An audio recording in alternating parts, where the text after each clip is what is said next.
Makikita agad natin yan dito sa nature and purpose of the petition sa first paragraph po ng petition ni VP Sara. So dito po letter A, ang pinakagusto nilang mangyari, issue a writ of certiorari to nullify the fourth impeachment complaint. So gusto nila ipanalify yung fourth impeachment complaint, ipawalang bisa daw po yan because it violated section 3.5 article 11 of the Constitution, which says that no impeachment proceedings shall be initiated against the same official more than once within a period of 1 year.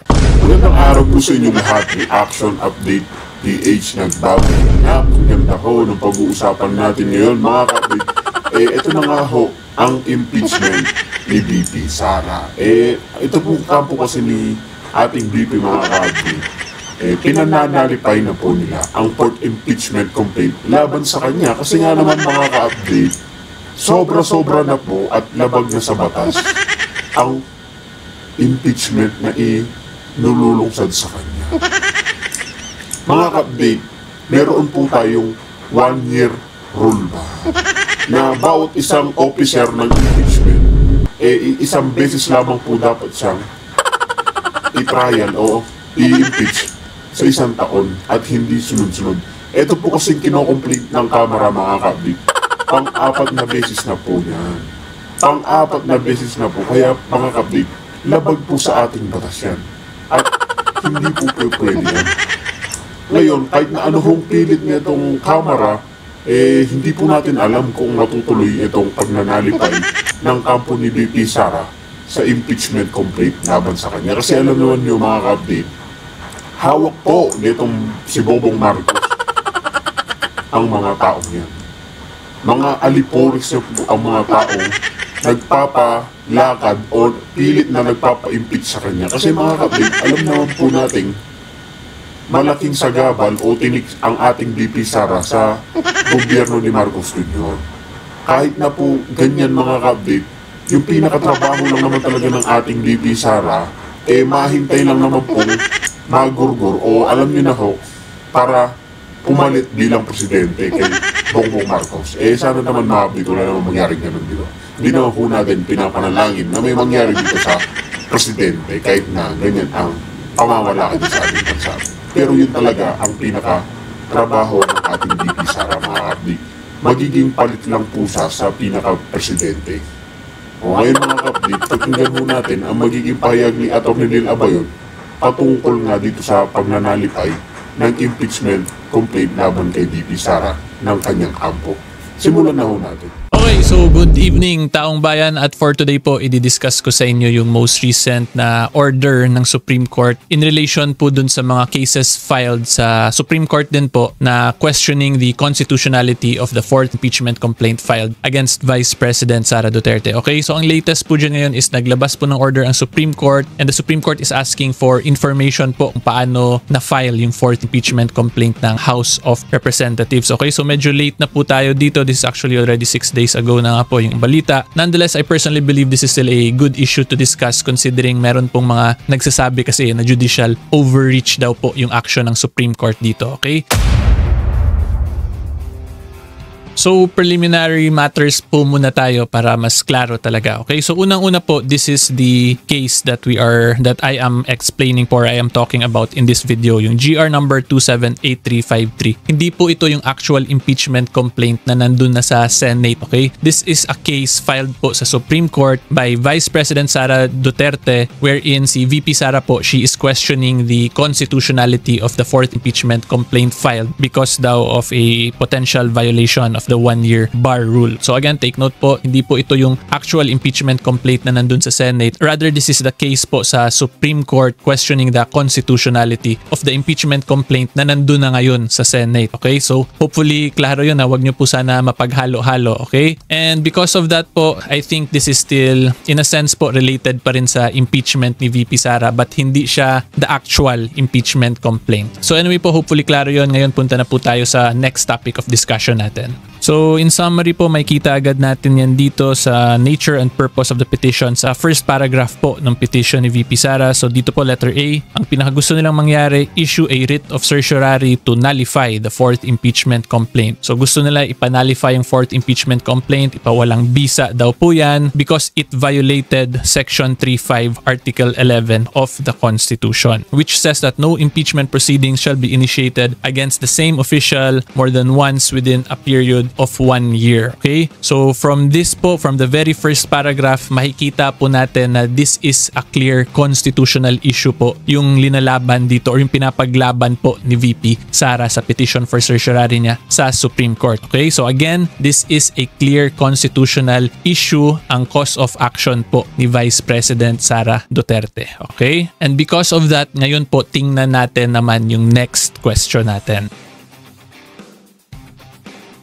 So, una po, para mas magets nyo talaga kung bakit yun siya naging constitutional issue is because yung pinapaglaban po ni VP Sara, yung prohibition against the 1-year bar rule, that is expressly provided po kasi ng Constitution natin. Specifically, in Article 11 of the 1987 Philippine Constitution, Section 3, Paragraph 5. So, nakalagay dito, no impeachment proceedings shall be initiated against the same official more than once within a period of 1 year. Okay? So, since ito yung pinapaglaban ni VP Sara na na-violate dun sa petition for certiorari niya. Therefore, there is a clear constitutional issue po na gusto talaga ipaklarify ni VP Sara sa Supreme Court. Okay? And because of that, ngayon, tingnan natin kung ano ba talaga ang trabaho ng Supreme Court when it relates to constitutional issues. Okay? And for that, ang sagot po niya nasa Article 8, Section 1 naman po of the 1987 Philippine Constitution natin. So kung makita po ninyo, judicial power includes the duty of the courts of justice to settle actual controversies involving rights which are legally demandable and enforceable, and to determine whether or not there has been a grave abuse of discretion amounting to lack or excess of jurisdiction on the part of any branch or instrumentality of the government. Okay, so ito pong second last part ng sentence na to, makikita ninyo na ang Supreme Court po talaga has the power to determine kung meron bang grabeng pang-aabuso sa kapangyarihan ang isang government office. Okay? And because of this power po of the Supreme Court can now touch on or review the actions of certain government offices kung sinunod ba ng government office na yon yung constitutional mandate nila or yung mga requirements po ng Constitution regarding certain actions nila. Okay? And because of all that, there is again a clear constitutional issue that the Supreme Court needs to address para ma-fully resolve nila yung petition for certiorari ni Vice President Sara Duterte. Okay? Ngayon, punta po tayo sa next question natin. And the reason po why I am emphasizing that is because since there is a clear constitutional issue, therefore the Supreme Court clearly has jurisdiction to review this case or to decide this case considering nga kung may constitutional violation pala yung act ng House of Representatives, therefore that is what we call now a grave abuse of discretion or grabing pang-aabuso ng kapangyarihan nila, di ba? Tapos kung merong ganon, may grave abuse of discretion, ang action po na yon is unconstitutional, therefore null and void, at ang lahat po ng epekto or nagbunga or yung mga byproducts po are also void po kasi yung foundation niya itself is null and void to begin with. Yan po yung rason kung bakit ina-emphasize ko po talaga na merong constitutional issue dito kung saan may kapangyarihan po talaga yung Supreme Court para desisyonan kung whether or not na violate nga yung Constitution ng Congress or ng House of Representatives dito. Okay? Pero tandaan po ninyo, i-clarify ko lang din kasi baka maging conclusory po kayo, magbigay kayo ng basta-bastang conclusion. Hindi ko po sinasabi na na-violate na ng Congress yung 1-year bar rule. Wala pa po tayo sa stage na yon. Okay? Ang stage po ng case ngayon is gusto palang klaruhin talaga ng Supreme Court kung ano ba talaga yung nangyari dun sa pag-file ng fourth impeachment complaint. Okay? At kung ako po tatanungin nyo, ang professional assessment ko po sa action ng Supreme Court dito, this is actually a very good action on their part kasi makikita po natin na talagang sinusunod nila or pinoprotektahan nila yung right to due process ng House of Representatives at ni Vice President Sara Duterte, di ba? At ang rason po kung bakit nasabi ko na this is a clear protection of the right to due process, kasi at present, because of this order ng Supreme Court, it would now appear na medyo malabo pa ba yung mga factual presentations nung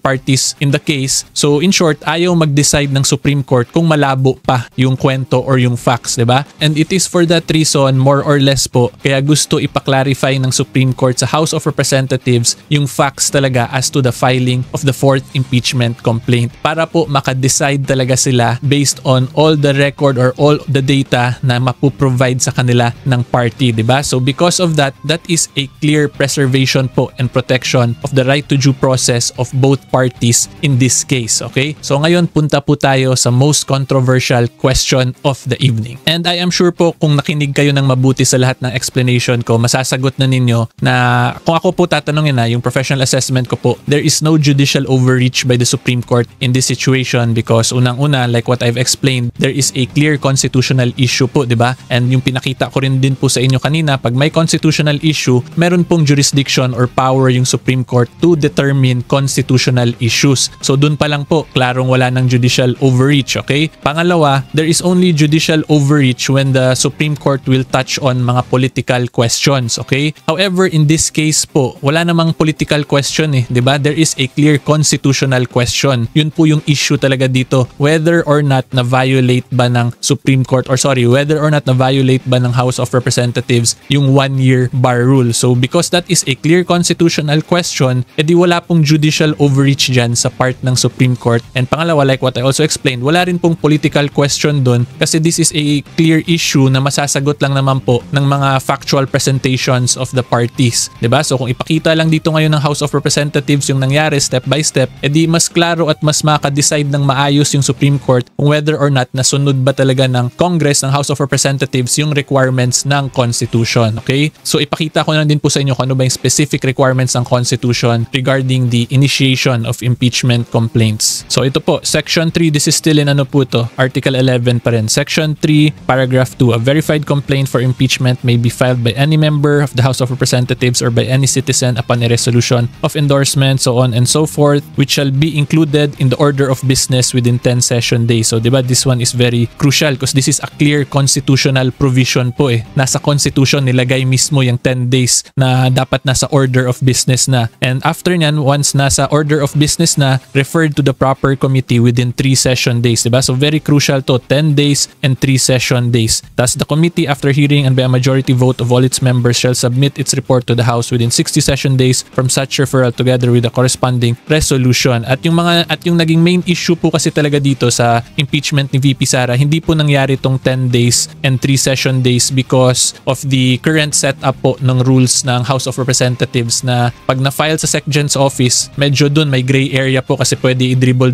ngayon ng Secretary General eh. Tapos because of that, hindi nga ito nasunod. So I actually made a video about this na since this is a clear provision from the Constitution itself, dapat ito dun sa internal rules ng House na sunod din. Pero again, that is only my professional assessment. Di ko po sinasabi ako yung tama kasi wala pa naman pong actual decision yung Supreme Court as to that issue. Alisin na po yung corruption, maniwala ka sa akin. Vox Populi, wala na eh. Ito na po ang ating Vox Populi.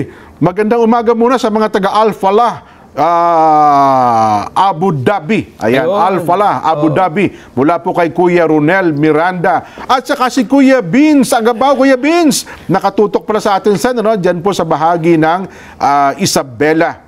Attendance lang daw po. Baka sabihin daw ni Sen Dante, hindi na siya nakatutok. Si kaibigan natin to Sen, si Beans Agabaw, na isa sa mga leader ng Dante Marcoleta dyan sa Isabela. Kilala ko yan eh. Opo. Oo.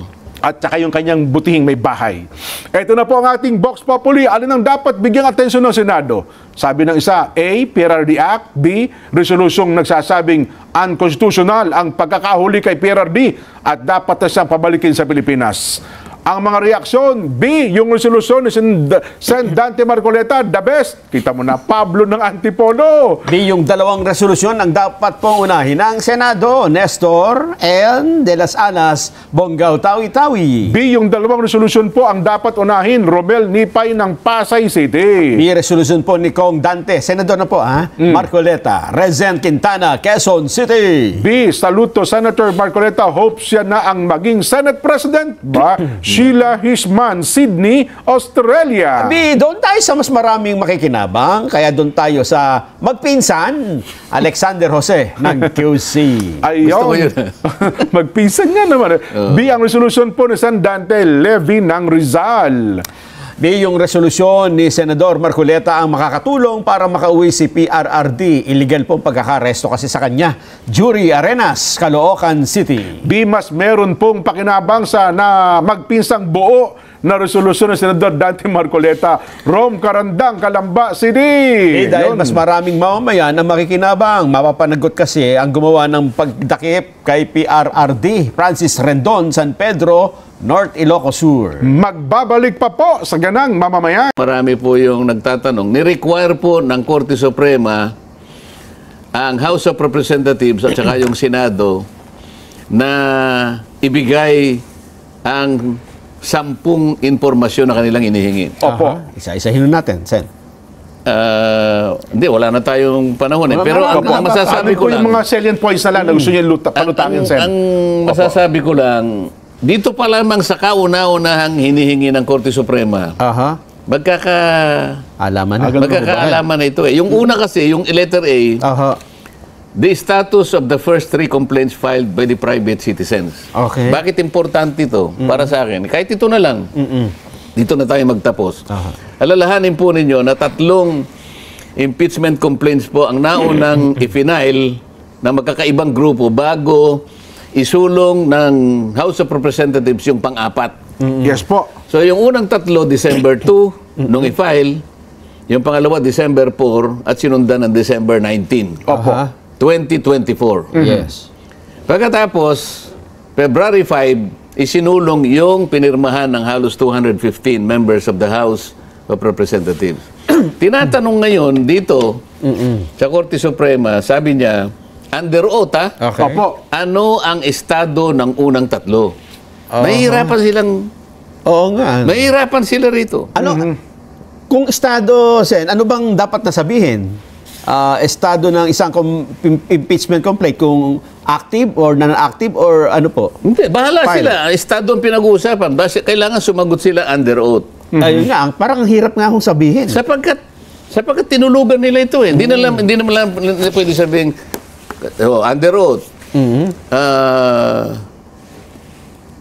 To the Supreme Court, sabi niya halimbawa, Your Honors, with all due respect, tinulugan po namin yung 3 impeachment complaint. Hindi po pwede. Disgrasya. Oo, yari tayo doon. Kasi paano mong palilitawin ang estado nito? Wala nga nangyari. Yung pang-4 ang dinala ron February 5. December 2, December 4, December 19. Tinatanong kayo ngayon, ano bang estado ng unang impeachment complaints na ipinail? Opo. Paano mo sasagutin? Paano nila sasagutin? Sumagot ang kasi sapagkat ito nakadirekta sa 2 kapulungan. Kamara, Senado. Yes. Tama yung sagot ng Senado eh. Oo. Sumagot ang Senado, sabi niya, Respondent Senate manifest that it lacks sufficient knowledge or information on the matter stated under items A to K. Ito yung 10 eh. Wala nang kinalaman ng dito eh. Puro sa House. Status of the first 3 complaints, walang kinalamanan ng Senado rito. Wala po kami, tama yung sagot ng Senado eh. Wala po kaming nalalaman Tinuro kasi lahat. hinihingi po nyo sa amin. Opo. Ang katotohanan, karamihan po ng hinihingi po ninyo, hiningi din po namin sa kanila. Ayun nga. At wala rin naibigay. Ito, paano mo sasabihin? Ano ang status ng 3 complaints? Dito pa lang. Kapag hindi mo nasagot ito, Yung naunang 3 yung tinutukoy niya, Sen, bakit ganito? Bakit ganito yung tanong niya? Sapagkat alalahanin mo, merong proseso kung paano mo i-dispose ang isang impeachment complaint. Yes po, oo. Alalahanin din ninyo na, sabi nga nila, there is only one impeachment proceedings per year. Per year. Ngayon, sabi niya, proceedings po naman, hindi naman complaint ang pinag-uusapan. Kaya nga hindi natuloy sa proceedings na hindi mo ginalaw dahil tinulugan mo. Kasi kung sa December 2, ginalaw mo na yon, natuloy ang proceedings, yun na yon. Ibig sabihin, hindi ka kukuha ng iba pa. So walang kinalaman, kasi February 5, so teka muna, isa lang na proceedings, hinold mo yung proceedings, tinulugan mo, pinlano mo na patulugin, para sa ganun yung fourth, sa inaakala mo, napapayagan. Ayun. Kaya pinalo mo ng February 5. Dito magkakaala. Dito pa lang sa letter A, Ang hirap na magkakaala. sagutin, ano? May 10 lahat yan. Kapag pinilit nila ito, nandun na ako sa Senate by, di ba, yung unang bakbakan dito. Ako ang magpapatunay kung ano yung status nito. Anong 3? Hindi ko muna sasabihin yun, secret. Naku. Di ba? Gusto mo? Naku. Ayaw nyo sabihin kung ano estado, ako magsasabi kung ano estado. Di ba? Yun na lang muna. Pero sa Senado niyo na po sasabihin. Totoo naman eh. Hawak mo naman ng record. Alalahanin nyo, congressman ako dati. Oo nga po, no? Hawak ko lahat, meron din akong kopya niyan. At ang mabigat dyan, pag kada sagot nila, under oath, may panunumpa sila eh. Under oath ito. Ano yan, kapag hindi nyo po. Pagka sinagot mo ng ganito at mali, under oath ka. Nako. Makukontempt ka. Contempt yan, may kulong mo yan. Senator Judge ako, di ba? Kung matutuloy. Kung matutuloy. Opo. Hindi, pero teka lang, Sen. Meron... Di ba kanina? Mapakita ko rito, yung isang mga rami reporter dito. Yung puro impeachment. Sabi ko, teka muna, anong impeachment ang pinag-uusapan natin? Naku. Alam niyo, Sen, in fairness, marami na po ngayon ang nagma-mind conditioning sa Kamara, sa Senado, na para baga may timetable na nasa, di ba? August 4. May August 4. Hindi niya matutuloy ng July 28, 29, marami kami hearing eh. August 4. Malamang August 4 yan. Magkakaalaman kami at sisimula na ng Senado ang impeachment proceedings. Proceedings na po ang binabanggit. Anong araw? August 4 daw po. Ang ina-expect nila na masisimulan ang impeachment proceedings. Sabi ng mga Amerikano, what the hell are you talking about? Ayun lang. Sabi nga nung AI, it's a strong word. Preposterous. Di ba? It's a Kasi strong word. Amerikano nagsabi, what the hell are you talking about? Doon tayo magsimula, yung salitang yun. Ayun, Hindi mo po pwede naman basta na lang gumawa ka ng August 4. Teka muna. Paano napunta ron?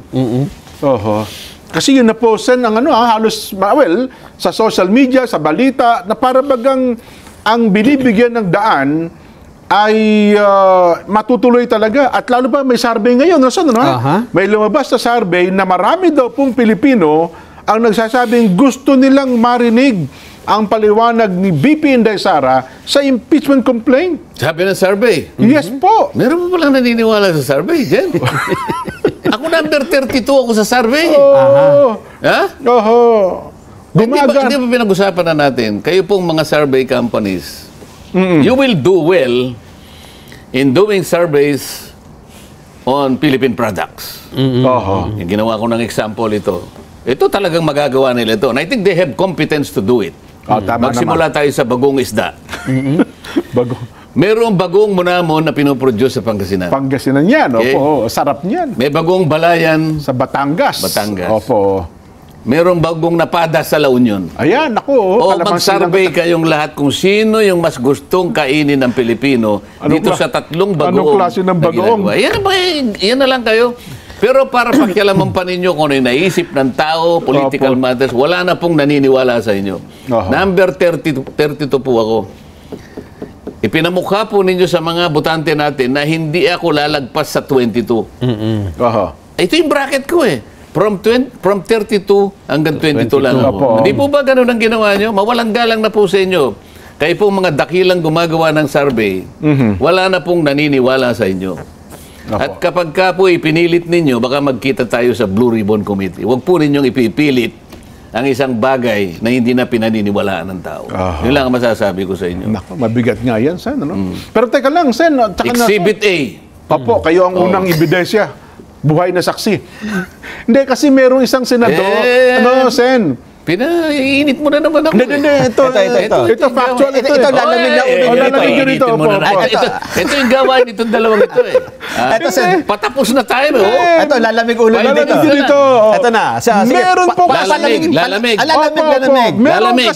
Yes po. Palamigin mo na. Meron kasing isang bagong kongresistang bagong halal. Ayan. Dating senadora, dating DOJ secretary. Aha. Ang sabi niya, sobra naman yung kataas-taas ang hukuman na yan. Overreach. Overreach saan niya? Grabe makapag-utos. With all due respect. Bakit pinakialaman? Bakit pa niya pinakikialaman yung mga bagay na yan? Oo, yan ang Abogado impeachment. po ito ha. Oo. Dating DOJ secretary. Dapat yan sa Senado lang. At ngayon naging parang akala niya yata sapagkat siya naging kongresista ngayon, pwede na niyang questionin ang kataas-taasang hukuman, Sen. Lumabig ba ulo nyo, Sen? Oh. Lumamig ang ulo mo.